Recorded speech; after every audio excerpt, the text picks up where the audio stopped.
이어서 오늘 스데반의 이 설교를 보게 됩니다. 실질적인 스데반의 이제 고별 설교라고 할 수 있고, 스데반은 이 설교 끝에 결국 순교를 당하는 첫 번째 순교자가 되고 갑니다. 오늘 이 이야기를 쭉 보면은 어제는 이 아브라함 이야기를 했지만 오늘 이 이야기는 이제 모세 얘기가 나옵니다. 이 상황을 보면 우리가 이해할 수 있는 게 무엇입니까? 이 스데반은 다른 제자들, 다른 집사들에 비해서 상당히 지식이 좀 뛰어났던 사람 같다. 뿐만 아니라 구약에 대한 정보가 상당히 많았던 것 같다. 실제적으로 이 전승에 따르면은 이 바울, 그러니까 우리가 생각하는 그 사울이죠, 이전엔. 그 바울과 스데반이 한마디로 동학, 같이 공부를 했던 이 동문이었을 가능성이 있다라고 이야기를 합니다. 그래서 사울이 사실 변화되어서 바울이 된 계기가 스데반의 죽음이 계기가 되었다, 이렇게 생각하는 학자들도 있는데요. 어쨌든 우리가 그 정보를 다 받아들이지 않는다 할지라도 이 스데반의 구약에 대한 지식이 상당히 있었다는 것을 우리가 확실하게 볼 수가 있습니다. 오늘은 예수 그리스도를 결국 증거하기 위해서 모세에 대한 이야기를 하는데 한번 그럼 생각해 보겠습니다. 왜 어제 아브라함에 대한 이야기를 그렇게 거창하게 했다면 오늘 이렇게 또 모세에 대한 이야기를 했을까? 우리 한번 보면 아브라함은 실제적으로 이스라엘의 자손이라는 것, 이것의 출발이라고 할 수 있습니다. 갈대아 우르에서 하란으로, 하란에서 다시 가나안으로 와서 하나님의 그 약속에 따라서, 언약에 따라서 무수한 그의 자손들, 그리고 특별히 이스라엘 자손들을 탄생하게 되는 그 시작점이 바로 아브라함이죠. 그렇다면 이제 모세는 어떤 사람인가 생각을 해봤을 때, 모세는 이스라엘이라는 이 나라, 이스라엘이라는 이 백성이 출발하게 된 직접적인 계기라고 할 수 있다. 오늘날 이스라엘이라고 부르는 그 이유 속에서는 사실 모세에 의해서 만들어진 공동체, 모세에 의해서 만들어진 나라로 우리가 시작되었다, 이렇게 얘기해도 과언이 아니겠습니다. 그래서 유대인들에게는 이 아브라함 그리고 모세, 이 두 사람은 절대로 그들의 정체성에서 빼놓을 수 없는 사람들인데요. 지금 이 스데반은 모세 이야기를 통해서 예수님이 누구신가를 이야기하고 있고, 또한 예수님에 대한 유대인들의 반응이 과연 이게 적당했던가를 지금 평가를 하고 있습니다. 그렇다면은 오늘 말씀을 그렇게 찾아볼 텐데, 오늘 흥미로운 게 여러분 가지고 계시는 이 매일 성경에 보면 이 제목이 그림자와 실체입니다. 이걸 이제 왜 이렇게 써놨는지는 잘 모르겠지만 제 생각에는 아마 이거를 모형론으로 읽어야 될 것 같아요. 이제 무슨 소리냐? 모형론이라는 게 있습니다. 이제 구약에 여러 인물들이 있어요. 뭐 야곱도 있고 요셉도 있고 또 뭐 여러분 여호수아도 있고 그리고 조금 모르는 모세도 있고, 이러한 사람들의 모습을 통해서 그 속에서 예수님의 모습이 나타난다는 거예요. 물론 예수님과 비할 데 없는 사람들이지만 그들의 모습을 통해 예수님의 사역과 예수님의 생애와 예수님의 정체성을 미리 우리가 알아볼 수 있게 된다는 건데, 뭐 제일 많이 얘기하는 게 사실 요셉이죠. 요셉이 아시는 것처럼 거의 죽었다가 살아나고 하나님 안에서 그가 세워져서 정말 영화로운 자리에 이르는 예수님의 고난, 그리고 예수님의 부활, 그리고 예수님의 영광스러운 승천, 이거를 이렇게 다 그냥 전생애가 보여줘서 제일 예수님의 생애를 나타내는 그 모형론을 얘기할 때 요셉을 많이 얘기합니다. 그런데 모세도 상당히 예수님의 모습을 찾아볼 수 있을 만큼 모형론 쪽으로 접근하기가 쉬운데요. 뭐 이렇게 얘기하면 될까요? 첫 번째는요, 그의 생애가 굉장히 많이 비슷하다는 것입니다. 우리 함께 21절 말씀을 같이 한번 읽어보도록 하겠습니다. 시작! 버려진 후에 바로의 딸이 그를 데려다가 자기 아들로 기름해. 보통 우리 모세를 생각하면 뭐 이집트의 왕자 뭐 이런 거 생각합니다. 옛날에 기억하시겠지만 우리 애니메이션으로 나왔죠. 그 이유가 뭐냐면 모세가 애굽의 왕족이나 귀족이 아니라 입양을 당한 거죠. 어떻게 입양을 당했느냐? 그 전에 히브리인들, 그러니까 이스라엘 사람들이 아이를 다 죽이는 명령을 내리죠. 그래서 그를 몰래 키우다가 더 이상 키울 수가 없으니까 갈대 상자에 넣어서 그를 띄워 보냈을 때, 그때 마침 바로의 딸, 그러니까 지금으로 말하면은 왕족이죠. 왕족의 그 딸이 이 모세를 발견하고는 어떻게 했습니까? 그를 건져내어서 자기의 양아들 삼게 됩니다. 그렇다면 이걸 추정하기론 모세는 분명히 왕궁에서 생활했을 것이고 그 궁중 생활의 일원이 되었을 것이고 조금 더 우리가 더 상상을 보탠다면은 왕족과 또 이 그 로얄 그것을 누렸을 가능성이 되게 많이 있습니다. 그렇다면은 예수님의 모습을 우리가 생각해 볼 수 있는데 예수님이 어떠셨습니까? 뭐 모세와 비할 수는 없지만 정말 높은 하나님의 보좌에 계셨다가 그곳 속에서 인간과는 도대체 닿을 수 없는 만큼의 권위와 또한 영광을 가지신 분이죠. 마치 이집트의 왕궁을 바라보는 노예들의 모습이라고 할까요? 우리의 입장에서는 예수님께서도 그러한 높으신 하나님의 보좌에 앉으셨던 분이다. 그런데 이것이 거기서 끝난 것이 아니라 어떻게 했습니까? 우리 함께 우리 23절의 말씀을 같이 한번 읽어보도록 하겠습니다. 시작. 나이가 40이 되매 그 형제 이스라엘 자손을 돌볼 생각이 나더니 왕궁에서 왕족으로 잘 먹고 잘 살 수 있었는데 그렇게 안 하고 어떻게 합니까? 그의 형제 이스라엘 백성들을 돌보기 위해서 내려보게 됩니다. 국률한 마음이 들었기 때문이죠. 그래서 그 누릴 수 있는 것들을 거의 모두 포기하고 자기 백성들, 동족들을 위해서 살려고 노력을 했습니다. 예수님께서도 그러한 마음으로 어떻게 하셨습니까? 성육신 하셨죠, 우리 가운데. 그래서 예수님의 성육신을 이제 모세의 왕족 생활을 끝으로 백성들에게 내려가는 이 모습하고 비교해서 생각해 볼 수 있게 됩니다. 그런데 여기에서 끝난 게 아니죠. 어떤 일이 일어나게 됩니까? 우리 함께 우리 27절의 말씀을 같이 한번 읽어보도록 하겠습니다. 27절입니다. 시작. 그 동물을 해치는 사람이 모세를 밀어들여 이르되 누가 너를 관리와 재판장으로 우리 위에 세웠느냐. 예수님께서는 이렇게 이곳에 오셔서 성육신 하시고 우리를 위해서 사시길 원하셨는데 어떻게 했습니까? 배척을 당하셨죠. 모세도 마찬가지로 동족을 위해서 돌아보기 위해서 그의 왕족의 생활을 멀리하고 내려왔지만 어떻게 했습니까? 백성들이 그를 처음부터 맞아준 것은 아닙니다. 그도 그럴 것이 많은 사람들은 생각한 게 왜 아론을 세웠을까 했었을 때 모세의 말이 서툴어서 그런 게 아닌가. 왕궁에서 이집트 말을 하고 살았을 것이 분명하기 때문에 히브리족 속의 말, 그러니까 유대인들의 말을 할 수가 없었던 것이 아닌가 이렇게 추정을 하는데요. 어떤 경우인지는 모르겠지만 위화감을 느끼고 배척을 당하게 됩니다. 예수님이 이 땅에서 배척당하신 것과 똑같지요? 그런데 거기에서 끝난 게 아닙니다. 어떤 일이 이루어지게 됩니까? 우리 함께 우리 마지막 절을 아니요. 죄송해요. 34절의 말씀을 같이 한번 읽어보도록 하겠습니다. 시작. 내 백성이 애굽에서 괴로움 받음을 내가 확실히 보고 그 탄식하는 소리를 듣고 그들을 구원하려고 내려왔노니 이제 내가 너를 애굽으로 보내리라 하시니라. 지금 보는 것처럼 어땠습니까? 하나님의 부름을 받아서 실제적으로 구원의 사역을 이루어 주셨다. 그래서 이 마지막 절을 보면은 이렇게 얘기를 하고 있습니다. 이 사람이 백성을 인도하여 나오게 하고 애국과 홍해와 광야에서 40년간 기사와 표적을 행하였느니라. 그러니까 예수님의 그 생애와 더불어서 사역이 거의 모세를 통해서 우리가 복사판처럼 보게 됩니다. 하나님께서 그를 들어 쓰셔서 이스라엘 백성을 구원하게 하셨죠.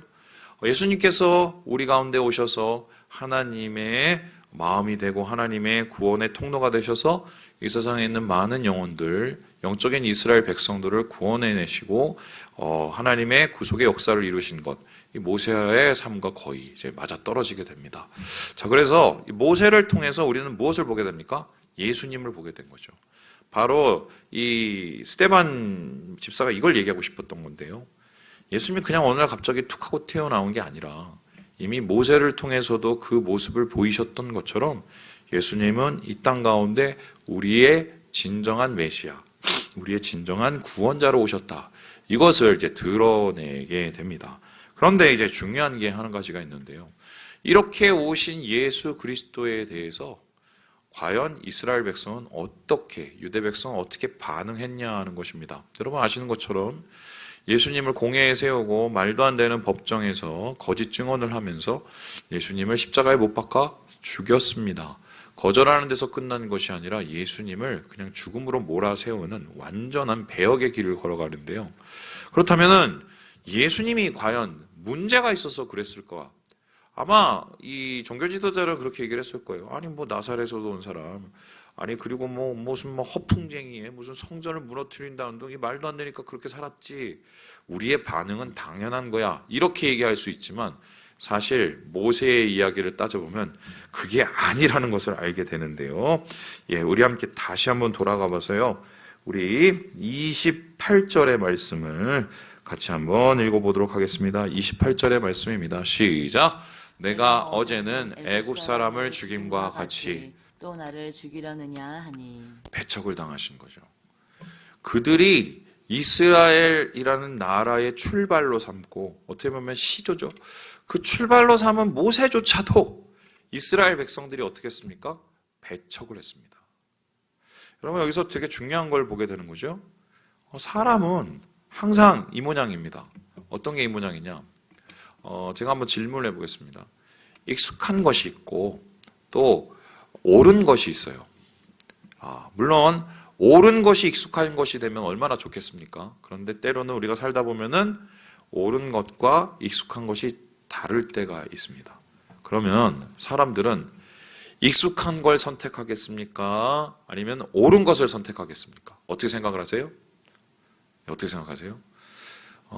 제가 이때까지 목회를 하고 여러분들을 만나고 또 대화를 하고 제 자신을 돌아봐도 익숙한 걸 먼저 선택을 합니다. 심지어는 무엇까지 봤냐면 이것이 옳지 않은 것이라는 걸 알매도 불구하고 심지어는 하나님께서 그것을 깨닫게 해주셨음에도 불구하고 하나님이 원하시는 뜻을 받아들이지 못하고 자기가 살아왔던 익숙함을 선택하시는 분들도 제가 봤습니다. 이게 인간의 습성이에요. 그도 그럴 것이 어떻게 해요? 불안하기도 하고 낯설기도 하고 두렵기도 합니다. 그것을 내가 받아들였을 때 어떤 일이 일어날지 알 수가 없으니까요.